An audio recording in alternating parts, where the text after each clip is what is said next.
she bakes great biscotti. She cooks, she tends to her home and her family. She tosses bales of hay around and cleans stalls in the barn. She raises a garden, takes the kids to music lessons. But that's where the ordinary woman ends and the extraordinary woman begins. Earlier this year, this stay-at-home mom made the decision to act. She didn't like what she was hearing. She didn't like what she was seeing happening in our country. She believed in free markets and capitalism. She thought the government should exercise fiscal responsibility. She believed in our Constitution. And she decided to take a stand and organize the first Tax Day Tea Party in Mansfield, Ohio, and that was held on April the 15th, 2009. Ladies and gentlemen, it's my great pleasure to introduce to you my friend and the event coordinator of the Tax Day Tea Parties, Marianne Gasiecki.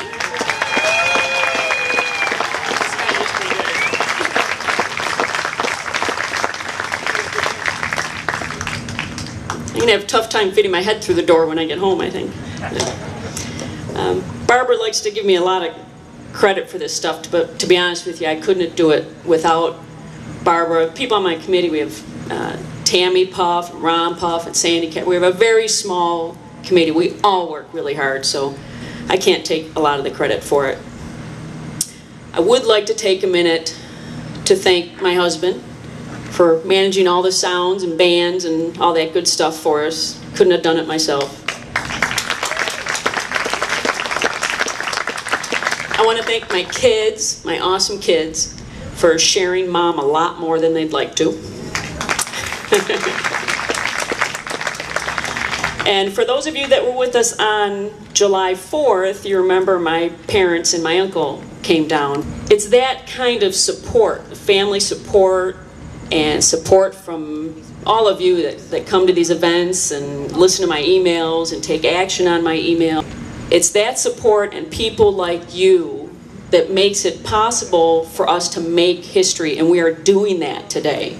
We're doing that in DC with the March on DC, and we're doing it all across the country where we're having smaller local events like this to support that event in DC. And we're also remembering history today, and that's the history of 9/11, which was devastating to all of us. And I remember vividly where I was that day and what I was doing, and all I could think about was, where's my family, is everybody safe, and waiting for the other shoe to drop. The day was just devastating.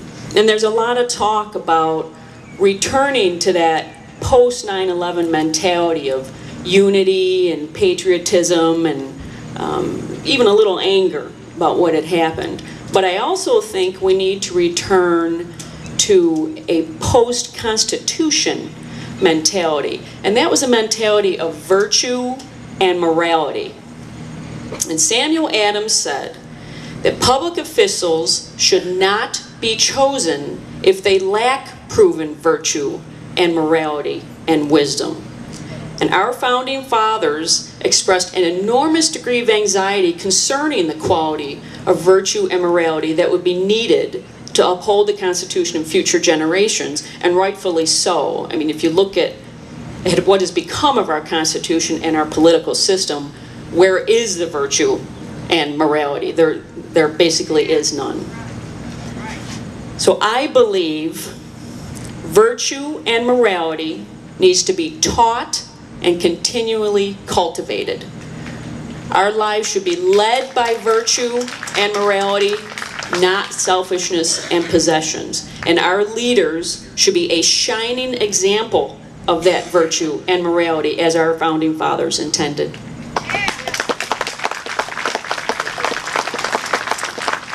I believe our founding fathers declared our independence to get out from under oppressive taxation, and that our ancestors came to this country to work hard and create a better life for our families and future generations, not to have it taxed away. I believe everyone should have that opportunity to come to this country, but they must come here legally, obey our laws, and pledge allegiance to our Constitution and the United States of America. Our taxes should not be used to educate, medicate, and imprison illegal immigrants. I believe in a patriotic education for our children and for new Americans. Both our children and immigrants should be taught key values and facts of American history.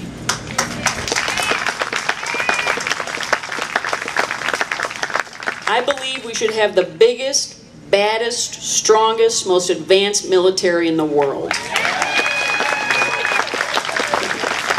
And that our taxes should be used to help our veterans who risk their lives to keep our country and our children safe and free. I believe we all make important choices in our lives. Some may be the wrong choices, and that's okay. But they are your own choices. Take responsibility from them, learn from them, and don't expect somebody else's tax dollars to pay for them. I believe that if you want a child, you better be prepared to make more hard choices. You better be prepared to take full responsibility for the financial, moral, and educational development of that child. It's your child, not the government's.